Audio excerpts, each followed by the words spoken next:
Let's look at the ambiguous case for the law of sines. The law of sines is a tool that allows us to solve triangles given certain information about them. We can use the law of sines to solve different applications, but we have to be a little bit careful that the pieces of information that we're given actually results in the solution that we want. We might actually be solving for a triangle that doesn't exist at all, or perhaps there are two possible triangles, hence the word ambiguous case. So in our example here, we're going to be given measure of angle A is 30 degrees, C is a length of 2, and A is a length of 1. The task is to find the measure of angle C, but note that once you do this, you would be able to find everything else. As soon as you know two angles and a side, you should be able to solve the entire triangle. So let's draw a diagram.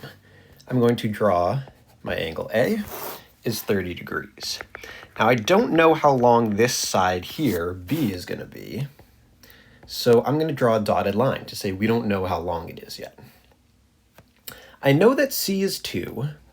I don't know the angle B, but I know A is 1.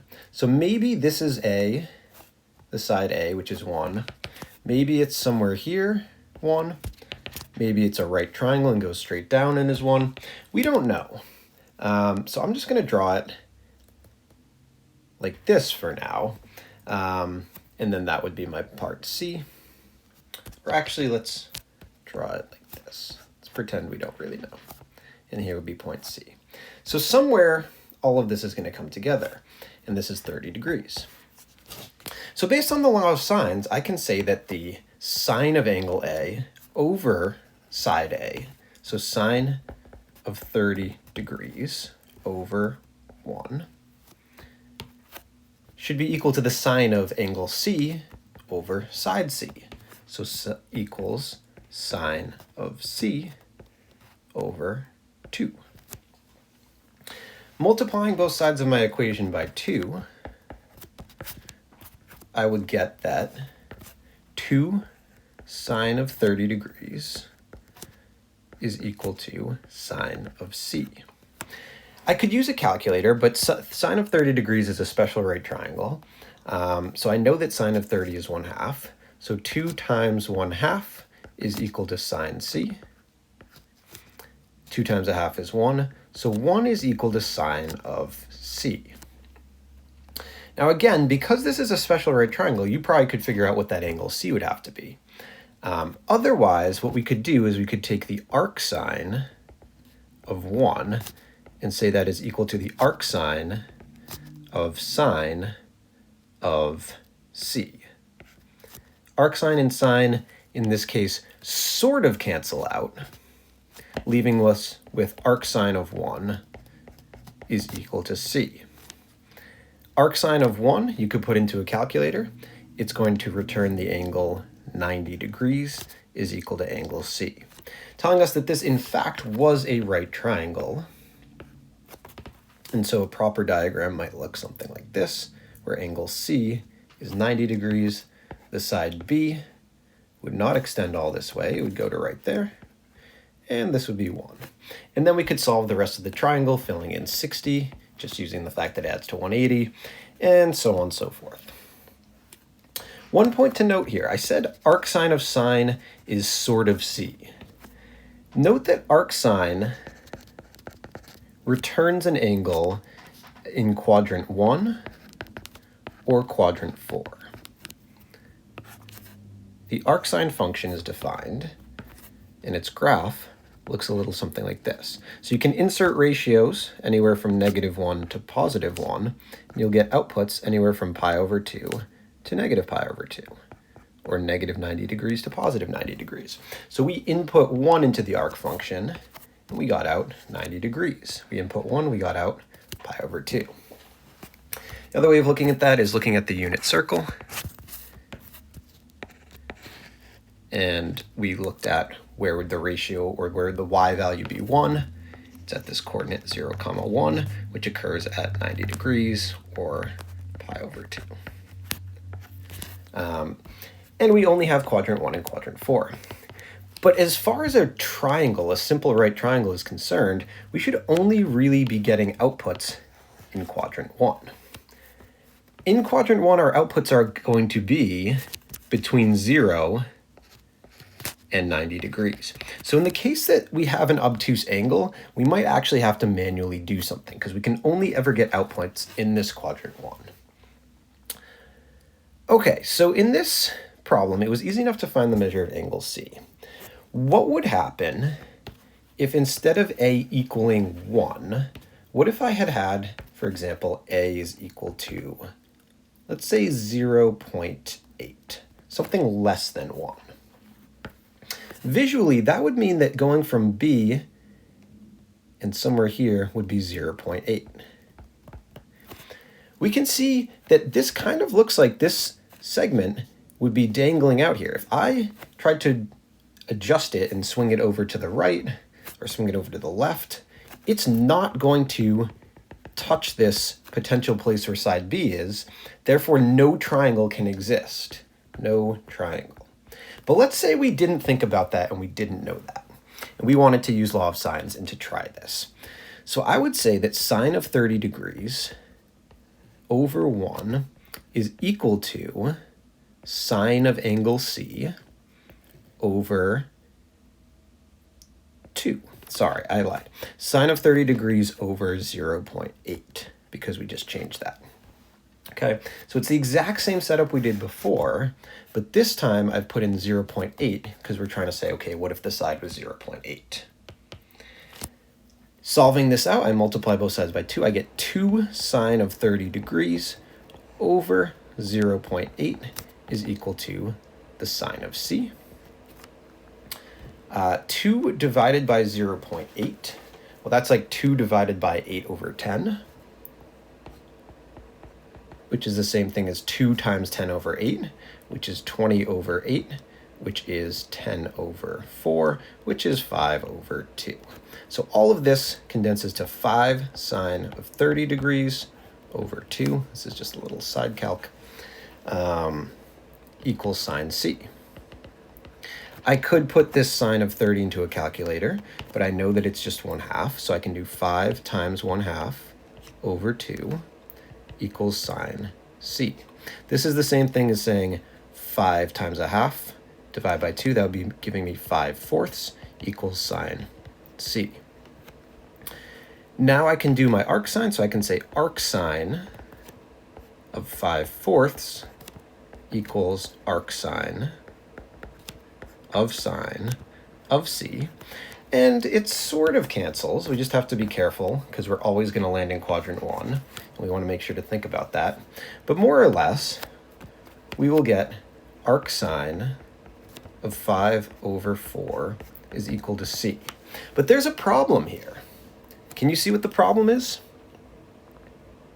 Arc sine cannot accept inputs greater than 1. The domain of the arc sine function is from -1 to 1. 5/4 is greater than 1, so this will give you an error if you put it into a calculator. This doesn't work. And so that goes back to this fact that there is no triangle that can be created here. So if you were to set up the law of sines and try to solve this out with a value less than what would make a right triangle, you are going to get an error. What you really ought to do is think about what value would make the right triangle. Okay, and so for any triangle, let's just say I have a triangle A, B, C, and this is side C, side B, side A. The question is, what value of A, and this is an angle theta, makes a right triangle here? By basic trigonometry, we know that sine of theta equals A over C, opposite over hypotenuse, in a right triangle. Multiplying both sides by C, we get C sine of theta is equal to A. So if we have just a classical old vanilla right triangle, then this side length A must be equal to C sine of theta. In our example originally, I mean, we know the 30, 60, 90 triangle, but just to see it again, 2 times sine of 30 degrees should equal A for our triangle originally. 2 times 1/2 equals A and A equals 1. So since A equals 1 here, we know that this must be a right triangle. This is a little check you can do for that. If A is less than 1, okay, we have no triangle. When we saw A is 0.8, this side could not reach to the potential side, and so we had no triangle. So let's take stock of where we're at. We said if A is equal to C sine theta, then exactly one right triangle, which we'll call vanilla. If A is less than C sine theta, then no triangle is formed. And when I say exactly one right triangle, it's exactly one triangle that happens to be right. No triangle is formed, we will call that dangles. So dangle. Then we have to think about, okay, we've covered two cases. So if I'm given a set of angles, like if I'm given a measure of angle A is 30 degrees, if I'm given a side, what did we say before? C is 2.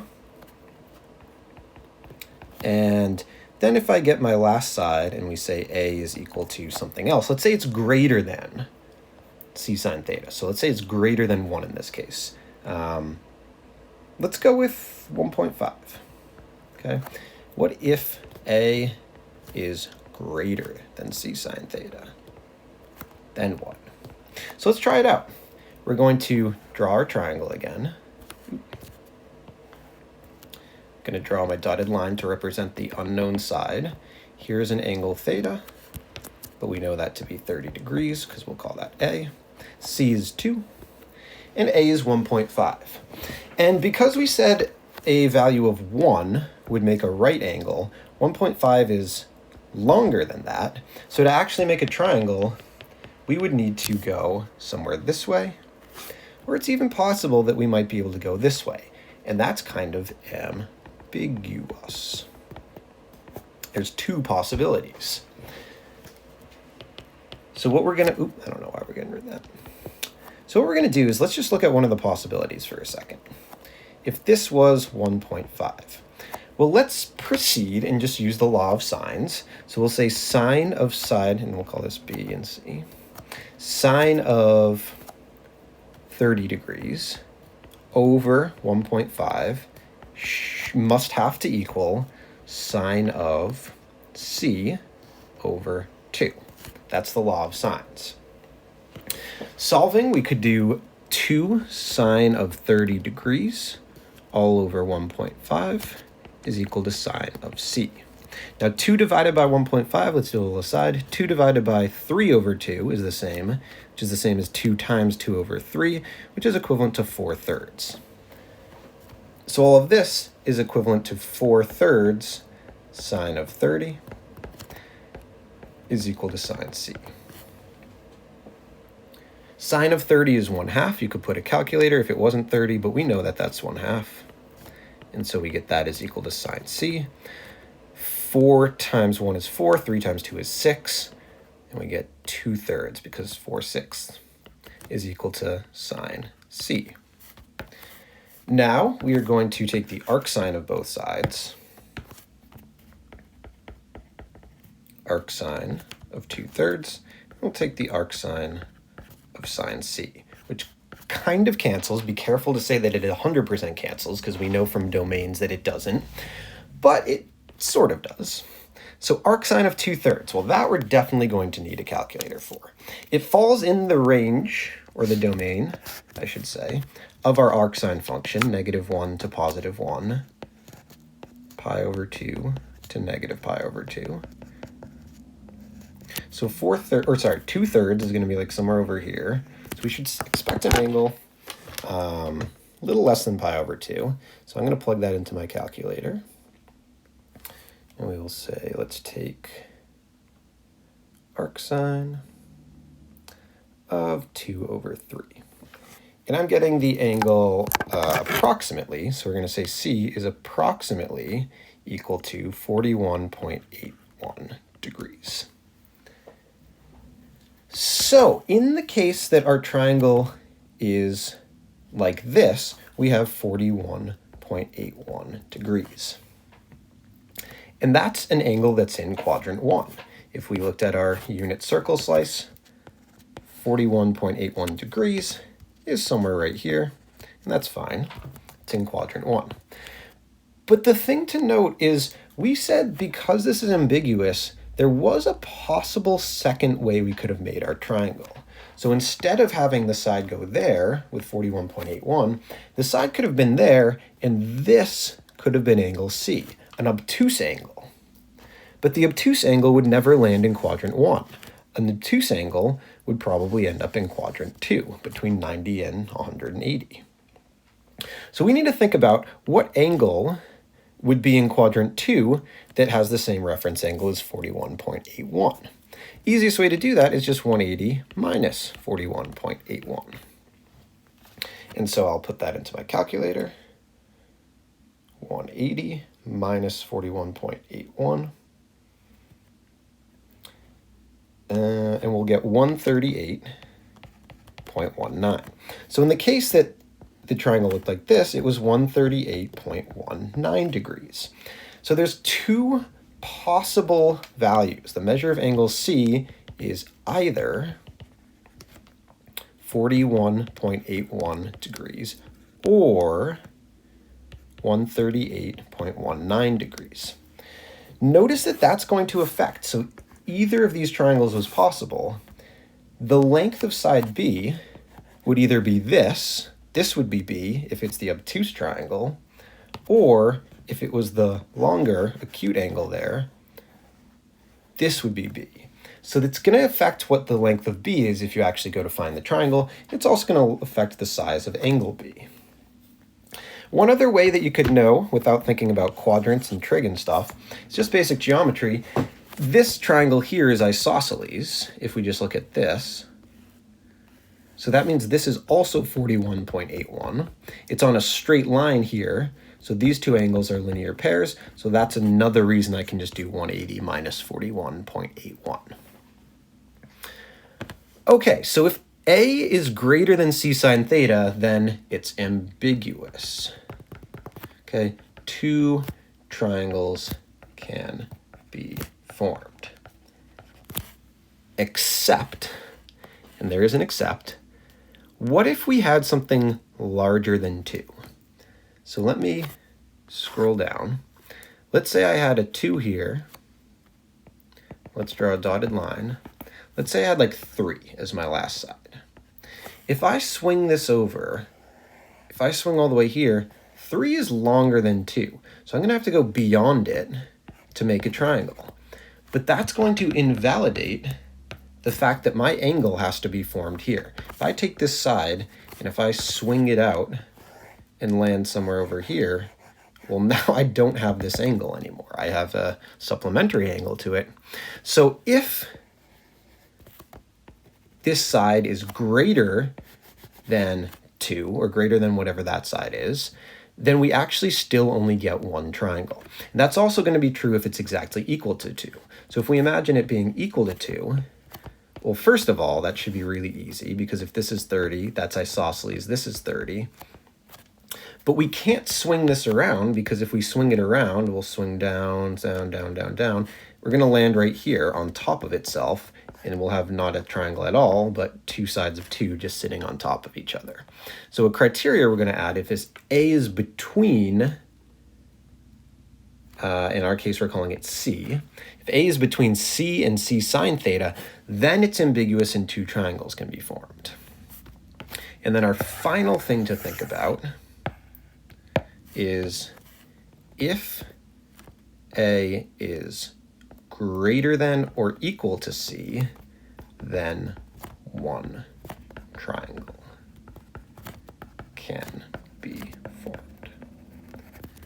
So this is the idea behind the law of sines ambiguous case. The way I would test it is I would immediately look at my A value and I would compare it to C sine of theta and I would compare it to C. Very easy to see if A is less than C or greater than or equal to C. And then it takes one quick calculation to see how A compares to C sine theta. If it's equal to it, it's one triangle and it's a right triangle. If it's less than it, then there's no triangle. And if it's between C and C sine theta, then you've got the ambiguous case. You can do the whole process and be fine, but don't forget to do 180 minus it because of the fact that two triangles can be formed. There are other ways of doing this as well, but I find that this is probably the most straightforward. It pieces it together in a way that you should actually understand what's happening behind the scenes rather than just doing weird little tricks. So hope you enjoyed the video. Thank you for watching.